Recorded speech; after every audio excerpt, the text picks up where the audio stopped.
আসসালামু আলাইকুম। আমি রিয়ামণি। আমার বাড়ি হলো খুলনা। আমার বয়স ২৬ বছর। আমি বিবাহিত, অবশ্য ডিভোর্সি। আমার স্বামী ২ বছর আগে আমাকে ডিভোর্স দিয়ে চলে গেছে। এখন কেন চলে গেছে সেটা পরে বলি আমি। তো আপনাদের মধ্যে কোনো সহৃদয়বান ব্যক্তি যদি এই ডিভোর্সি মেয়েকে সবকিছু জানা সত্ত্বেও যদি বিবাহ করতে চান, তাহলে শেয়ার অপশনে গিয়ে আমার ইমো নাম্বার দেওয়া আছে। ওখানে ক্লিক করলে আমাকে পেয়ে যাবেন। ডিভোর্স হয়েছে কত বছর হইলো? ২ বছর হইছে। আপনার স্বামী ডিভোর্স দিল কেন? আমার হাসব্যান্ড ডিভোর্স দিয়েছেন, যাই হোক ছোট একটা কারণে, দুজনের মন মানানির কারণে হঠাৎ করে চলে গেছে। তো চলে যাওয়ার সাথে আমি ২ বছর উনাকে আমি অনেক খোঁজাখুঁজি করছি, আমার পরিবারও খোঁজাখুঁজি করছে, ওর পরিবারও খোঁজাখুঁজি করছে। তো যখন খোঁজাখুঁজির পর যখন না পাইছে আরকি, তখন আমি নিজের ইচ্ছায় ওকে ডিভোর্স দেওয়ার আরকি ছেড়ে দিছি। ও আপনি আসলে দেয় নাই, আমিই দিছি। আপনি নিজেই দিচ্ছেন? হ্যাঁ, আমিই দিছি। কেন, কোনো মেয়ের সাথে কোনো সম্পর্ক ছিল? না, ওসব কোনো কিছু ছিল না। আসলে পারিবারিক দুজনে একটা ঝামেলা ছিল। পরিবারের মধ্যেই একটা ঝামেলার সৃষ্টি হয়েছিল। তো এই কারণে আরকি হঠাৎ করে চলে যায়। ২ বছর কোনো খোঁজখবর ছিল না। কোথায় খুঁজবো, কি করব কিচ্ছু বুঝতে পারিনি। তো যার কারণে আমি ওকে ডিভোর্স দিতে বাধ্য হইছি। আচ্ছা, ডিভোর্স হয়েছে ২ বছর। ২ বছর কি একা একা কিভাবে ছিলেন? ২ বছর আসলে একা, একা অনেক কষ্টই হইছে। কিন্তু কি করব না করব বুঝতে পারি নাই। তো এখন আমি আপনাদের এই লাইফে আসছি একটা কারণেই। আমি আমার একজন মনের মানুষ দরকার। যাকে পেলে আমার সারাটা জীবন কাটবে। সে যদি ডিভোর্সই হয়, তার যদি ঘরে বাচ্চা থাকে বা তার যদি বউ না থাকে তাহলে সবথেকে ভালো হয়। আর বাচ্চা থাকলে কোনো সমস্যা নেই। আমি নিজে লালন পালন করব। আর সে যদি সৌদি আরব হয় কিংবা ধরেন আমাদের মানে বাংলাদেশে হয়, বাংলাদেশে হলে আরো ভালো হয়। তারপর সৌদি আরব হলে আর বেশি ভালো হয়। কারণ আমার খুব ইচ্ছা দুবাই যাওয়ার জন্য। এমন ঠিক আছে, বুঝতে পারছি। কিন্তু যদি কারো ৩টা বউ আছে, হ্যাঁ, তার হুম। ৪ নাম্বার বউ বানাইতে চায়, আপনি কি রাজি? না, ওটা কখনোই সম্ভব না। কারণ আমি একটা নিজে মেয়ে। চাইবো না যে আরো কোনো মেয়ের সর্বনাশ করার জন্য বা ঘর ভাঙার জন্য। আপনি এখন কিরকম চাচ্ছেন? আমি চাচ্ছি ওই যে বললাম যে সে যদি ডিভোর্সি হয় বা ডিভোর্সি ছাড়াও হয়, সে যদি আমার সব মানে খোঁজ খবরে জানা সত্ত্বেও সে যদি বিয়ে করতে চায়, তাহলে অবশ্যই আমি তাকে বিয়ে করব।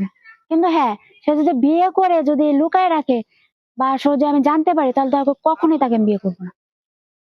বিয়ে করার পর যদি জানতে পারেন তার বউ আছে, তখন কি করবেন? তাকেও ডিভোর্স দিবেন?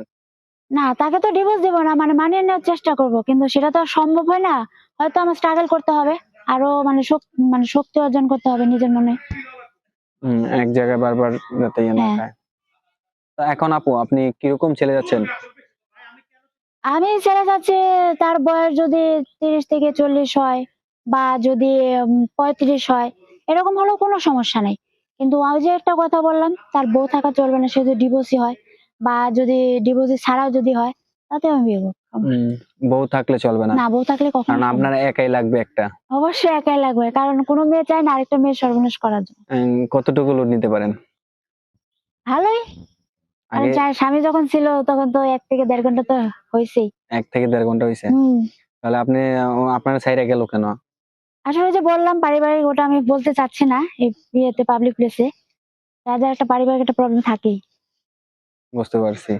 তো সে ক্লান্ত হইতো না আপনি ক্লান্ত হয়ে যেতেন? ক্লান্ত কম বেশি দুজনেই হতাম। কম বেশি দুজনেই হইতেন। আপনি ১-১.৫ ঘন্টা পারেন? হ্যাঁ, আচ্ছা, আপনি মানে এখন যদি কোনো ভাই আপনাকে, প্রবাসী ভাই যদি আপনাকে বিয়ে করতে চায়, যে দেশের বাইরে নিতে চায়, তাহলে সেক্ষেত্রে কি করবেন? যাবো, সমস্যা নাই তো। আগে অবশ্যই তার খোঁজ খবর নেব বা সেও আমার খোঁজ খবর নেবে। তারপরে অবশ্যই যদি দুজনার মতামতে সবকিছু যদি ওকে হয়ে যায়, অবশ্যই আমি এটাই করব। বুঝতে পারছি। তো এখন সবশেষে একটাই কথা, আমরা প্রতিবেদনে একেবারে শেষ পর্যায়ে, আমাদের এই ভিডিওর মাধ্যমে অনেক দর্শক ভাই দেখতেছে, হুম। তাই দর্শকদের উদ্দেশ্যে কিছু বলার আছে? রসিকতা একটা জিনিসই বলা আছে, সবকিছু জাইনা শুনে মানে পরিবারের সবকিছু জাইনা শুনে মেয়েকে বিয়ে দিবেন। মেয়ে কোন ঘরে গেল, ভালো হলো না খারাপ হলো, সবকিছু বিবেচনা করেই তাকে বিয়ে দেওয়ার চেষ্টা করবেন। নাহলে সারা জীবন আমার মতোই হয়তো কাঁদতে হবে সেই মেয়েটাকে। আপনি খুব কষ্ট পাইছিলেন নাকি? আপনার জামাই দেখতে কিরকম ছিল? মাশাআল্লাহ, আল্লাহর রহমতে ভালোই ছিল, খারাপ ছিল না। হুম তার সাইজ কেমন ছিল? ও যা লম্বা বড়ে সব দিকেই ভালো। সব দিকে পারফেক্ট ছিল? জি। আপনার কষ্ট হয় না ও ছাইড়া গেছে? হ্যাঁ, প্রথম ১-২ বছর আমার কষ্টই হয়েছে। বেশিরভাগ ১.৫ বছরটা খুবই কষ্ট হয়েছে।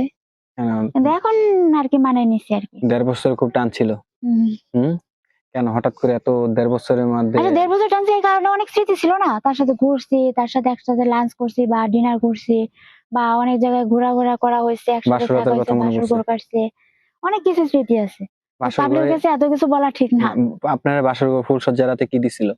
ফুলসজ্জার রাত্রে সবার আগে একটা গোলাপ করছিল, তারপরে আমার একটা আংটি গিফট করছে, এখনো যেটা আছে। এটা দিছিল? হ্যাঁ। আর কিছু দেয় নাই? আর এমনি তো আদর ভালোবাসা তো দিদি স্বামী স্ত্রীর মধ্যে তো থাকে এগুলা। কতক্ষণ ছিলেন? সারা রাতে ছিলেন না? না সারা রাত ছিলাম না, আমরা সারা রাত বেশিরভাগ গল্প করছি, আড্ডা মারছি, আর সর্ব 1 থেকে 1.5 ঘন্টায় আমাদের মধ্যে হয়েছে। 1-1.5 ঘন্টা পরে আপনারা ঘুমিয়ে গেছেন? হুম। আচ্ছা। তা আপনার সাথে যোগাযোগ করবে কিভাবে? আমার সাথে যোগাযোগ করতে হলে আপনাদের শেয়ার অপশন, মানে আমাদের যে শেয়ার অপশন যেটা আছে মুভি, সেখানে ইমো নাম্বার দেওয়া আছে, ওটার মাধ্যমে যোগাযোগ করতে পারবে। আপনার সাথে যোগাযোগ করতে পারবে আদৌ সত্যি? হ্যাঁ ট্রাই করে দেখো, পারবে। এখন যদি কোনো মোটা একটা লোক আপনাকে বিয়ে করতে চায় তখন কি করবেন? আসলে ইনফ্যাক্টটা কি আসলে ছেলে মোটা হোক বা চিকনা হোক কিংবা মাঝারি মানে মিডিয়াম হোক, ওটা বড় কথা না, তার মন মানসিকতা ভালো থাকলে আমার জন্য।